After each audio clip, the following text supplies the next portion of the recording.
Hello friends, in previous video we have studied fractions and types of fractions. In today's video we are going to learn more about fraction, equivalent fractions, सममूल्य अपूर्णांक. मागील व्हिडिओमध्ये आपण फ्रॅक्शनचे types किंवा अपूर्णांकाचे काही प्रकार बघितले. Now we are going to study equivalent fractions, सममूल्य अपूर्णांक. We have taken 3 rectangles of same area. सारखाच एरिया असलेले 3 रेक्टँगल आपण घेतलेत आणि त्याचे समान 2 भाग केलेत आणि प्रत्येक रेक्टँगलचा समान भाग हा शेडेड केलेला आहे किंवा रंगवलेला आहे. Now in first diagram we can write this diagram into fractional form as the shaded part of rectangle is 1/2. पहिल्या आकृतीमध्ये जर शेडेड पार्ट हा फ्रॅक्शन मध्ये दाखवायचा झाला तर एकूण भाग या रेक्टँगलचे किती झालेले आहेत? 2 झालेले आहेत आणि त्याचा शेडेड पार्ट हा एक पार्ट शेड केलेला आहे, म्हणजेच 1/2 असं आपल्याला इथे दाखवता येतो. If we cut this rectangle into middle and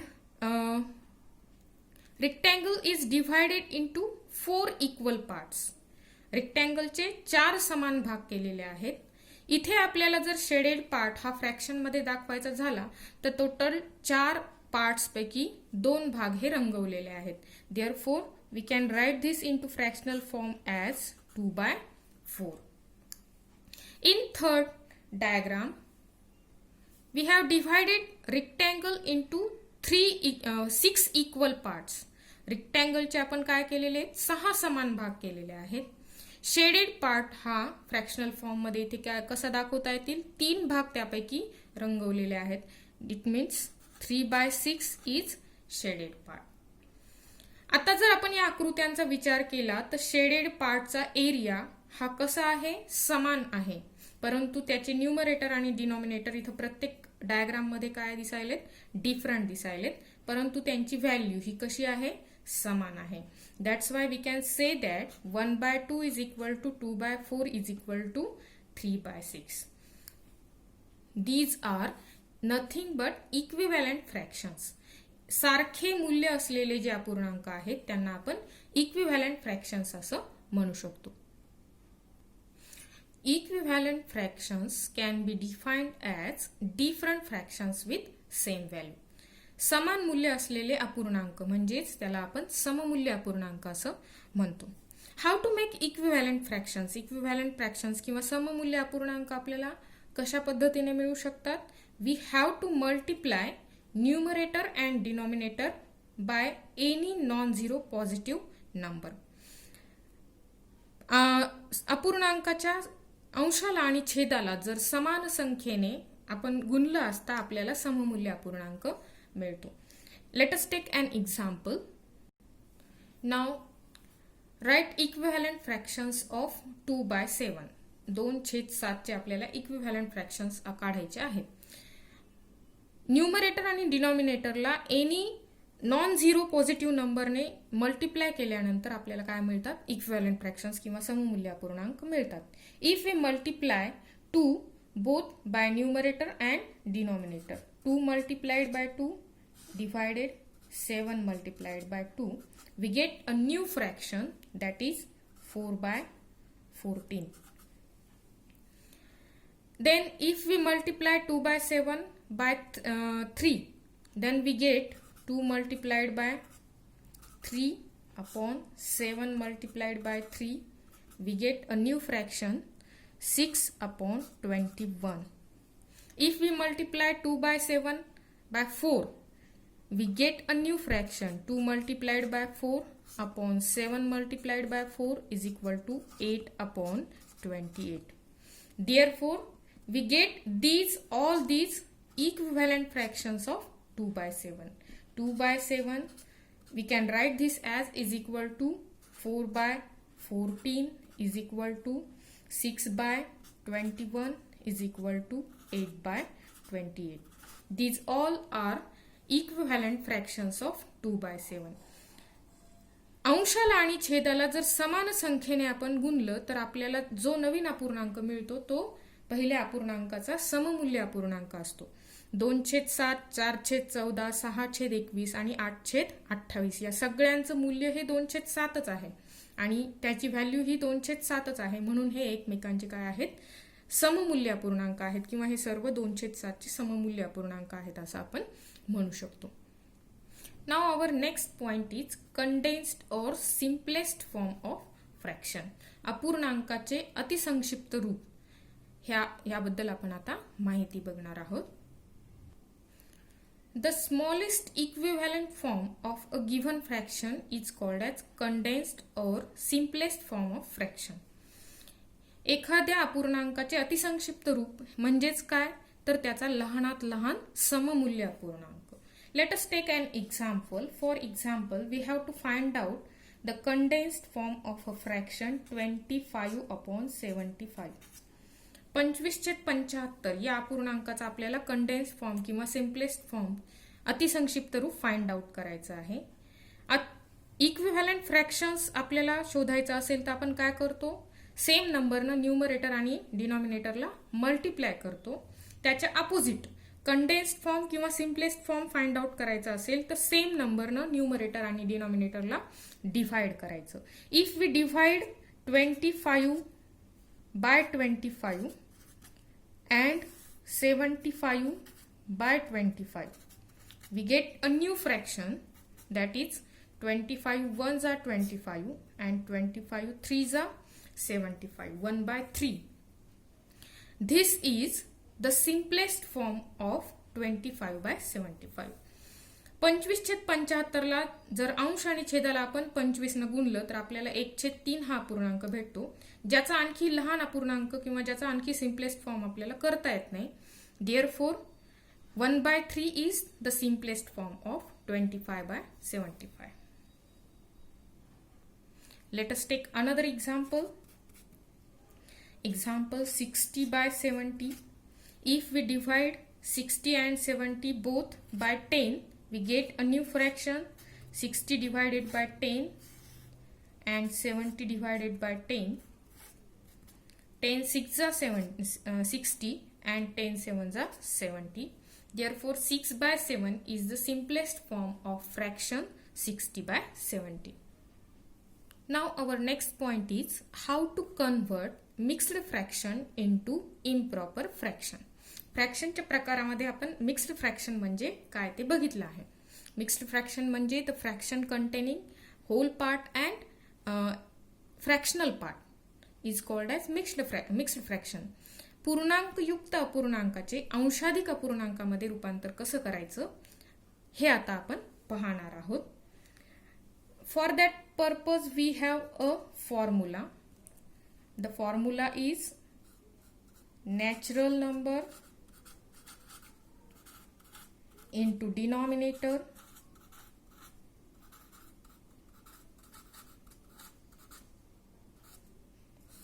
plus numerator upon denominator.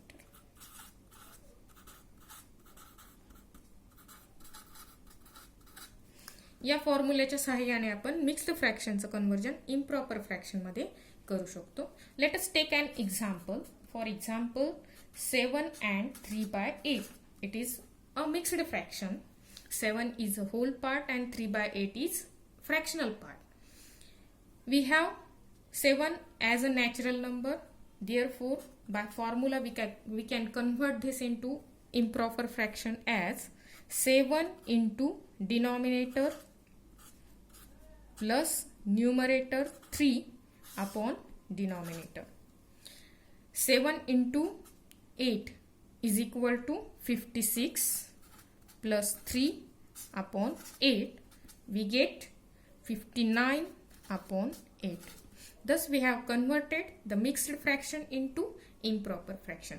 पूर्णांकयुक्त अपूर्णांकाचं अपूर्णांकात रूपांतर करताना आपल्याला काय करायचंय, जो पूर्णांक आहे त्याला डिनॉमिनेटरनं गुणायचं आणि त्याच्यामध्ये अंश किंवा न्यूमरेटर ऍड करायचा. अपॉन डिनॉमिनेटर जशास तसा ठेवायचा. Let us take another example of this. Example 5 and 2 by 3. Here the whole part is 5. Natural number into denominator means 5 into 3 plus numerator means plus 2 upon denominator is equal to 3.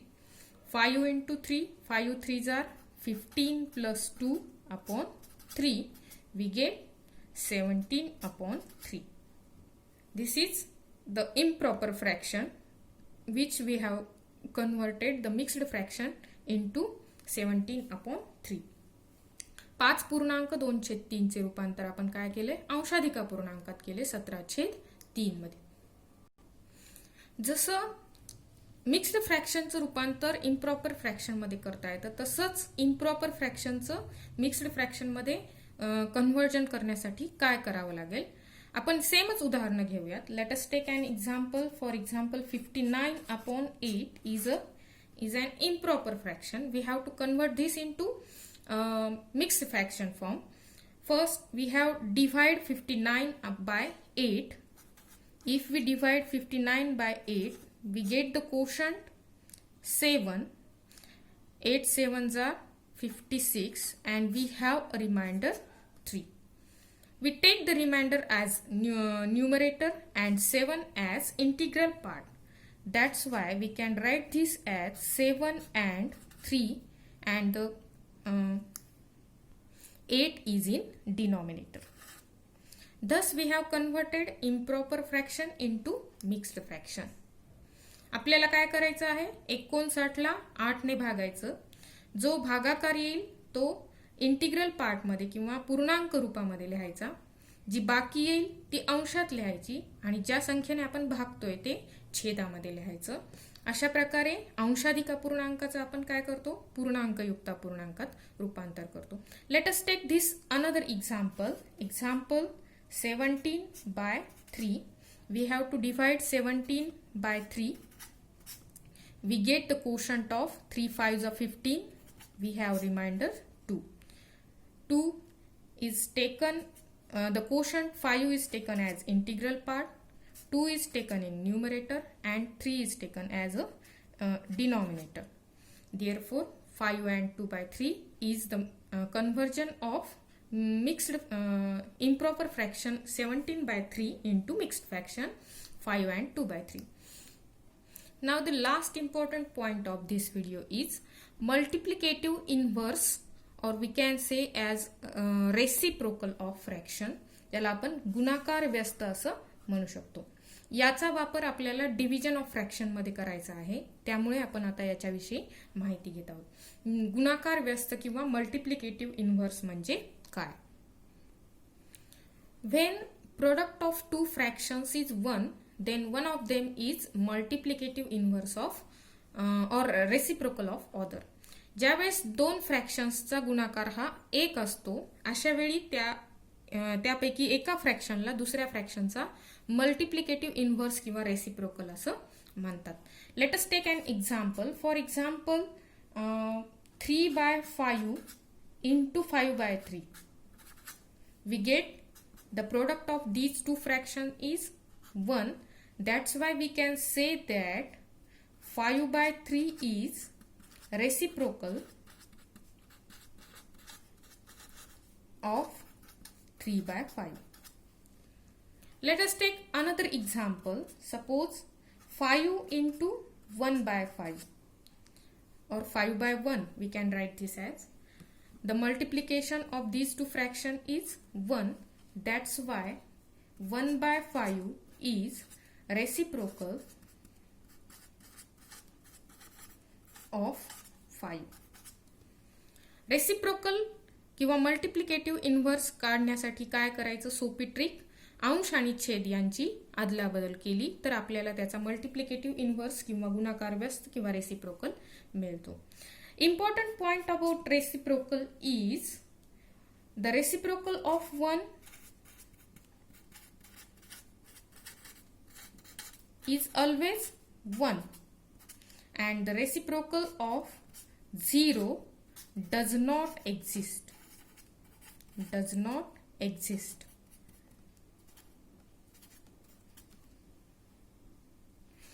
Why does not exist? Reciprocal of 0. 0 means 0 by 1. We can write this as 0 by 1, but we cannot write the 0 in denominator. 1 by 0 is not determined. This term is not determined. That's why the reciprocal of 0 does not exist. Thus, we have studied some important things about fraction in this video. In next video, we will learn addition and subtraction of fractions.